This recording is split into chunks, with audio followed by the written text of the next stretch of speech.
শিশু শ্রম নিরসনে বিদ্যমান আইন ও নীতিমালা সংস্কারের তাগিদ দিয়েছেন সরকারি ও বেসরকারি সংস্থার প্রতিনিধিরা। মঙ্গলবার ঢাকা রিপোর্টার্স ইউনিটিতে আয়োজিত সংলাপে তারা বলেছেন, গণ অভ্যুত্থানের প্রেক্ষাপটে গঠিত অন্তর্বর্তীকালীন সরকার বিভিন্ন ক্ষেত্রে ইতিবাচক সংস্কারের উদ্যোগ নিয়েছে। ওই সংস্কারের তালিকায় শিশু শ্রমের বিষয়টি গুরুত্ব দিতে হবে।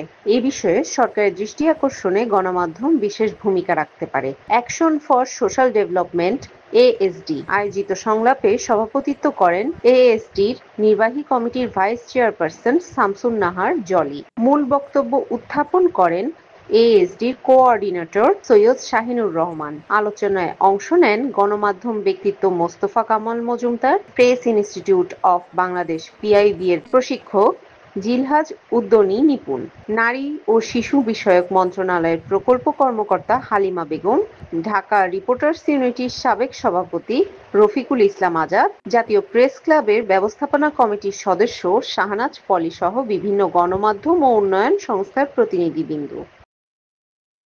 আমরা বলছি যে শিশু শ্রম কমিয়ে ফেলবো, ঝুঁকিপূর্ণ শিশু শ্রম কমিয়ে আসবে, বলাটা অনেক সহজ, বাস্তবতাটা অনেক কঠিন।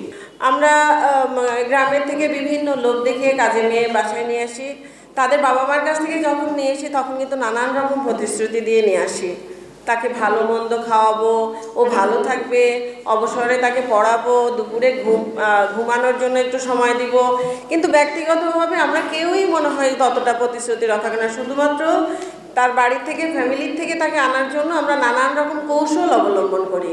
দেশে এখনো আমরা অস্বীকার করতে পারছি না যে 17 লক্ষ শিশু শ্রমের সাথে যুক্ত, এর মধ্যে 11 লক্ষ হচ্ছে ঝুঁকিপূর্ণ শ্রমের সাথে যুক্ত। শিশু শ্রম নিয়ে অনুসন্ধানী সাংবাদিকতা করার অনেক সুযোগ আছে, পেছনের কারণ খোঁজার অনেক সুযোগ আছে।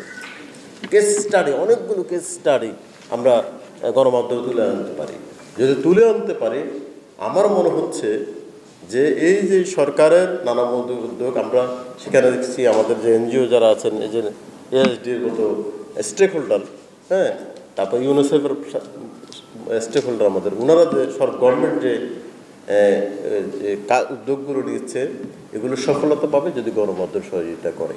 কেমিক্যাল কারখানাগুলিতে বা কেমিক্যাল শপগুলিতে দেখবেন বাচ্চাগুলিকে নিয়োগ দেওয়া হয়, কিন্তু একটা কেমিক্যাল যদি হাতে পড়ে বা পায়ে পড়ে এদিক থেকে ওদিক কিন্তু ফুটা হয়ে চলে যাবে, কেমিক্যালটা কিছু হবে না। বাচ্চাটা তো সেটা জানে না, অনেকেই অ্যাক্সিডেন্টের শিকার হয়।